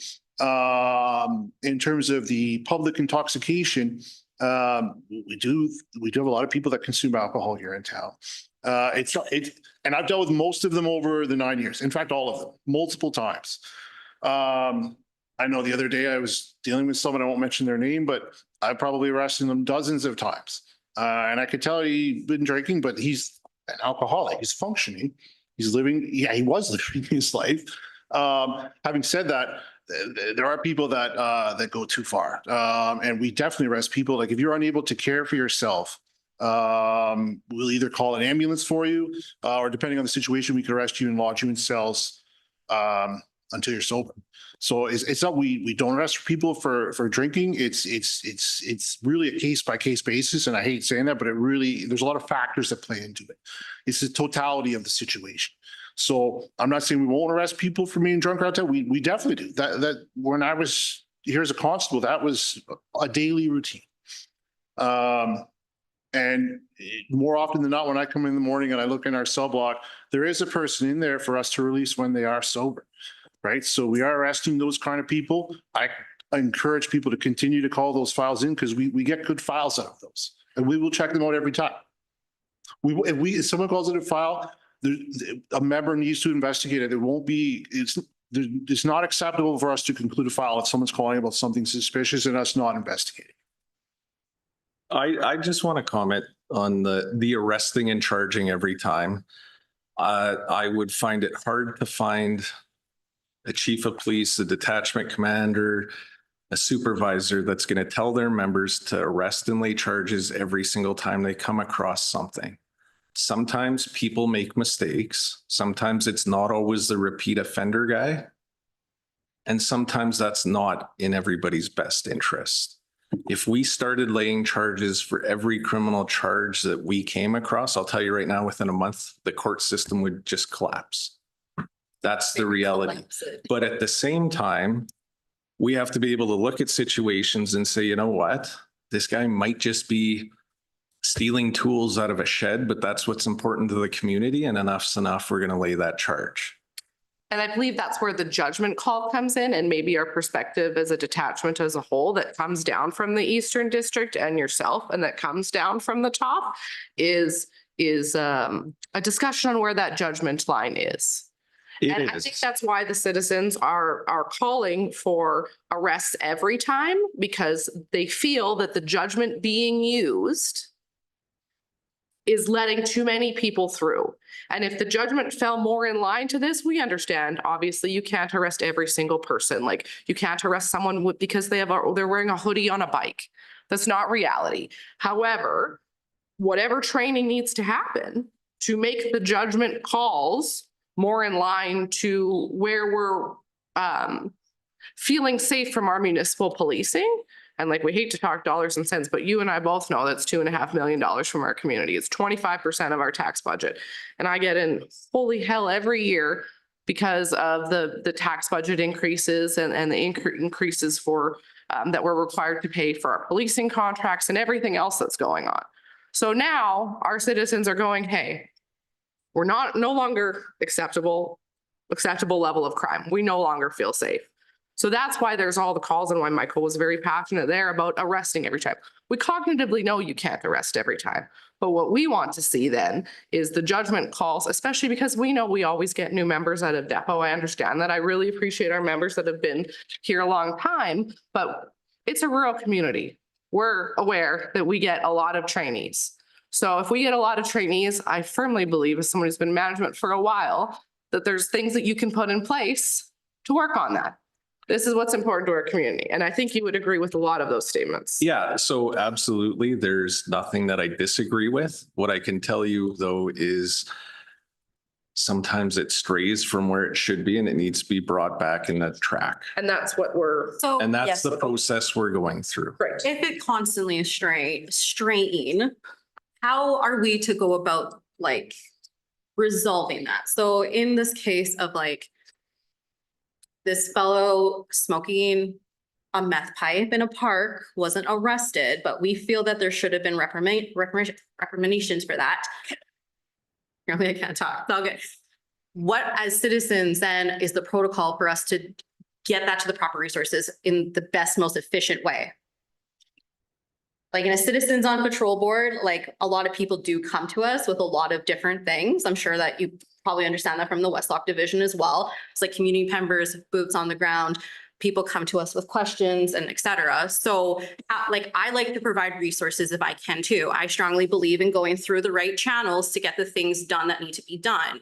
So in cases like this, what do you recommend or what are you going to tell us? So you're covering a lot of ground there, or I'm about to cover a lot of ground because. I mean, if this needs to be a conversation for after in between. Oh, no, I'm good with it now. That's also totally fine. I'll stick around all night, but I would like to have the information. So when there's a report of somebody smoking meth at a school. That's an example. I'm just saying. Let's use that. Broad example, like something happened, we feel that the person should have been arrested and or charged and they weren't. So we feel like the RCMP are not following proper protocol or that there was a discretionary issue. Then what do we do? Oh, first call should be to Staff Sergeant Bruins. If you're not happy with the answer there, your next call should be ask him to have his supervisor call him. And if you're not happy with that, or you don't want to take that step or any of these steps, you can just file a public complaint. And the public complaint goes to who? That public complaint goes to K Division, where a professional standards unit reviews it. Okay. They then divvy that out or send it out to the district that's involved. So the district reviews it and is aware of it. They then assign it to the detachment commander to have it investigated. So it would go to Staff Sergeant Bruins. Staff Sergeant Bruins would have to find an independent party to investigate it, which is typically an NCO or supervisor from a neighboring detachment, who then conducts a complete investigation, puts that investigation back to Staff Sergeant Bruins to review and decide if proper actions were taken or not. Okay. Staff Sergeant Bruins then writes a letter of decision on whether he supports the allegation or not. That letter then gets sent back into divisional to the professional standards unit, where they review it to ensure he's making the right decision. Once that is supported and complete and approved, it then goes to the CRCC in Ottawa, which is an independent body for public complaints against us. They review the decision that Staff Sergeant Bruins made. And if they support that, he is then allowed to send that letter out to you saying, hey, we investigated this and this is our finding. And if we did wrong, this is how we're fixing it. And if we did right, your allegation is not supported. Okay. So have you guys seen this? Like, Sorry? has anybody ever went through this process in the past couple of years? Like between like maybe just like Slave Lake and Westlock? Oh, I've got 7 active public complaints in Westlock right now. So I like think we have 2. follow up to the follow-up question, how long roughly is the time frame for getting some sort of The decision? diary date is 90 days. Okay. We don't have dedicated resources for this, so typically it can go up to 120 days if it's long, complex, numerous witnesses. But there is like a There's, protocol kind of if like we don't get time it done in 90 days, we have to start justifying as detachment commanders why it isn't done. Thank you. And I've seen them take longer. So if it's something in a Yeah. file like that, if you were to call me on Monday, I can deal with it immediately, right? And- And I'm actually, gonna get a couple calls on Monday. And apologies. Email. I'll be around. And apologies for that. If at any time in that investigation, it's determined that the member violated one of our code of conduct sections, then it gets escalated. And that's when anything from a letter of reprimand, losing a day's pay, losing a week's pay, termination can all happen from there. Okay. I'm not encouraging everybody to go make public complaints. Your first step should be to Staff Sergeant Bruins to see if he can deal with it that way. When it goes to a public complaint, we're actually mandated by the CRCC to attempt to solve it informally. So meet with whoever's making the complaint and meet with the member who could be at fault and looking to see if we can deal with it without going through the whole investigation. And if somebody says no, it goes to a full investigation. I appreciate the information. Thank Yeah. you. Because I will say that this talk about discretion and that we use discretion and this kind of stuff in the last 6 months, talking about using discretion now really bothers me. It bothers me because my daughter walks around town. My daughter was walking around town today, sent me a picture of the, lack of a better word, skid behind Donaire on Main. And, you know, nothing happens to these people. Yet she does something wrong and now she's punished. I'm trying to teach my daughter that if she makes bad decisions, there's a consequence, and it's not a good consequence. Yet in public life, she sees people consistently making bad decisions, meth, stealing, all of this kind of stuff. And it seems that there's nothing wrong.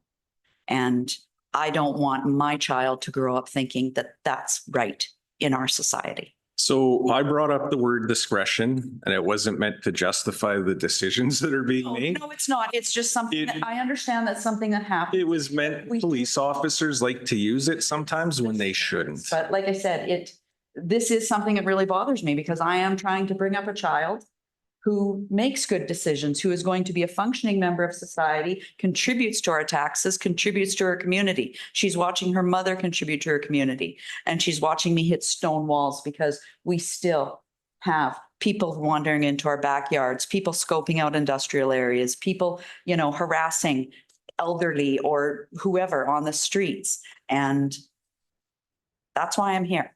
Yeah, it's very admirable of you. And again, if you get those kind of people and those calls, we will for sure investigate. And I think we can talk about like we can stay after 2 on this meeting because I think there Yes. might be a couple more questions and then can discuss with the. Thank you, guys. Yes, and I would just like to say thank you very much, Staff Sergeant. Thank you for you guys coming up. I know that you're kind of getting nailed here right in public, but I want to thank you for having this. It's nice to have an open discussion going on here. Yeah, thank you, Lynn. And I love this down a lot too. So I appreciate it. Oh, one more thing that's on my brain. Coffee with a cop. Can we do it in the evening? Oh, please. Yeah, is there any way to do it at that? I mean, quite honestly, I did absolutely plan on hitting the one in July, Yeah, but it was on July 18th. And Yeah. as you know, that was not a good day for some of us. And so I totally missed that. I mean, I'm not going to be able to make the one in Smith, but one of the things that we have talked about, people at work and that is kind of like, okay, I need to leave work to do this. It would be It's not nice. accessible one for of a the majority. counselors I mentioned suggested, I believe it was the last council meeting I was at, to perhaps see if we can do it at the Legion after hours. And I'm looking into that. I haven't heard that back. I'll see if we can do that for September. Thank you. Thank you. Do we have any online questions on the chat? There's nothing there. Yeah, we'll do that. Lance.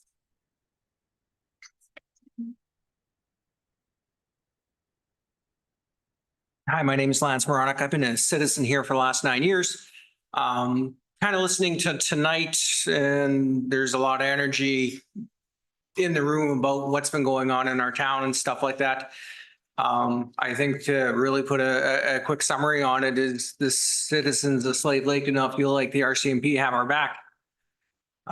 We've seen a lot of anecdotal evidence through social media and stuff like that. As was alluded with our last two presenters here, Lynn, some of the, I guess, the comments and stuff that we've heard, through media and stuff like that, have been, I guess we'll say, taken with glib, I guess. We can say it's maybe misconstrued. But we need to gain some traction here. And I think you've mentioned some of the strategies here tonight, but to get this town back on board with the RCMP and the RCMP back on town with us. Until we get that, I guess, warm, fuzzy feeling, it's going to be difficult and a very uphill battle for the RCMP. So Lance, and you mentioned just the online thing. I am working on something with our strategic communications group to be able to respond to stuff. Maybe true, maybe not true, but at least from me directly. That's something they're working on, and I hope to have an answer to that very shortly. I met with them a couple of weeks ago, and it's not as easy as you would think to do that with an organization such as the RCMP, but I realize that's important to our community, and I am working with that on that. Because if I can respond to something right away, I think it'd be very beneficial to people. Either saying, hey, we'll create a file, we're investigating it, or we attended doesn't seem to be the case, or whatever the case may be. But we are working on that. No, absolutely. And I think that the RCMP has been a bit behind the curve on this. We see statistically, we've seen no traction in the stats. We've seen actual increases, like you presented in the last couple of meetings and stuff like that. And I think that's what drives that cry for more arrests and stuff like that. We want to see some action. We want to see something with the Hilltop encampment. We saw a lot of special interests. We saw special units brought in. We've seen a lot of action with that. Once that was taken care of, we haven't really seen a whole lot of anything. With the 700 house, where it's been known in this town for years that this is a known drug house and stuff. Scan's been involved in this. Again, gets shut down 2 days later, gets reopened and stuff like that. And again, optics are reality, right? I agree. And that's difficult. I met with the town. So just in regards to that specific resident, just because you asked, I met with the town of Slave Lake, one of the reps that's been doing some of the bylaw stuff for the town while they're short a peace officer. He mentioned to me there is a lot of bylaw enforcement and coming to residents. However, it's not just, it's a lengthy process for the town to do that. There are some health and child and family services concerns with that particular residence. The rep from the town that I met with wants to set up a meeting with all of them, decide if there's other sanctions, things they could do on their end, either from the health and safety people in town or the child and family services. In the interim, my members are going to be in and around that residence more often. I'm hoping that one of our provincial partners can do some perhaps enforcement quicker rather than later on that particular residence. It's not like I said, it's not something that we don't care about. There's other angles to that, bylaw enforcement and some provincial agencies that need to assist us on that. We are working on that. I had a meeting on that 2 days ago. As a stopgap measures, our members are going to be there. They should be there daily. Just in regards to that resident. Yeah, no, absolutely. And we know, I think we all understand there's processes, and it's a lengthy process, and a lot of these chronic offenders and stuff like that. Absolutely. But again, see the presence out there, boots on the ground, whether it's town council, yourself, our MPs and stuff like that, bringing forward, I guess that faint hope that we're doing something. Right now, when you look statistically, it doesn't look very good for us right now. And, hopefully we see some change here in the next couple of days, years, weeks, months, whatever that period is, right? So Lance, from a district perspective, myself and Staff Sergeant Hall, Slave Lake is our brother now. From a district viewpoint, whatever we need, we get. Whatever we need to do to help Slave Lake and the detachment respond more to the community's needs and concerns is going to happen. I can tell you there's already items in the work that are going to address some of the, I mean, people look at a lot of this stuff as petty crime, theft, but you know what? It's what's important to the town, so it needs to be addressed. That's right. We want, you know, the scan houses and stuff like that we want dealt with, but it's just, I guess we'll use the term low hanging fruit. You know, the stuff that's readily available or visible in the streets. That's what drives the citizenry bananas. So Lance, yeah, as Staff Sergeant mentioned, we are working on a couple things in the background that haven't been implemented yet. I'm hoping by the next council meeting I present that will be in place. So no, and again, this is a great forum to talk about this, and it's good to see. You know, pushing that communication forward helps. You know, a lot of this because the communication has been driven. It's been very fluffy, we'll say. You know, we've done these kind of things, but again, it's that day-to-day operations, day-to-day things, crime on the street we see. We want to see the results and we want to hear about those results. To be honest, we can't win on every file, every investigation, but when we have a chance at winning, we need to try like hell to win. Absolutely. and if you have friends or colleagues, I encourage them to come out, coffee with a cop with me. There's also an email at the monthly media releases I've been pumping out for any questions, anything that people don't want to talk in person. That's an option too, because I know a lot of people, younger people are online nowadays. Yeah, no, absolutely. You know, again, the RCMP, it's a difficult job. Town council, you're wrapped in this as well, and everyone's trying their best to kind of get their heads wrapped around and come up with solutions to a very difficult problem. So again, keep trying, keep pushing, and hopefully we start seeing some results out of this. Thanks. Well, thank you, sir. Okay, last call for questions. Otherwise, I'm gonna wrap up. Okay.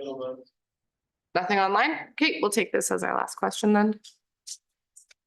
A quick one. Hi, sir. Earlier, they got Craig Hudson here down a long time. And I had a quad stolen late spring, early summer. Sorry, someone thought. I had a quad stolen. I watched it go down the driveway with a fellow and my Ring camera when I was out of town. I called it in and they did a good job of getting back to me, and they would keep an eye out for it. I ended up finding it through social media. The one major thing I would let people know now, and I have let everybody that I run into know, is that I had not taken down my VIN number. It was just a kid's quad bought on buy and sell. So had I been able to give a report with that VIN number, they could have possibly charged for possession of stolen property.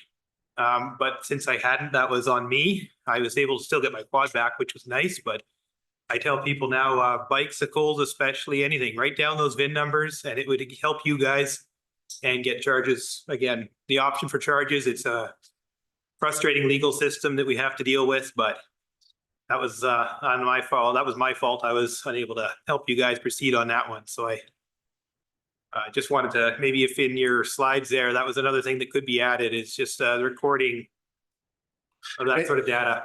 And so that's with a vehicle, a VIN number or a quad, whatever you have, Yeah. that gets added to a Canada-wide system as soon as we get it. That's right. So that if our neighboring detachment in Westlock or Athabasca runs into something in the bush, they'll run the VIN, it'll come back stolen out of Slave Lake, and we can get a file number and identify the person it was stolen with. No, that's awesome. Thanks. So. But yeah, I encourage anyone, write down your serial numbers. Yeah. I've had stolen phones and laptops in the past. Those are tough without a serial number if you catch someone, right? Right. So I encourage people to jot that kind of stuff down. And then if by chance something were to be stolen, report it to us so we can flag it, get the serial number entered.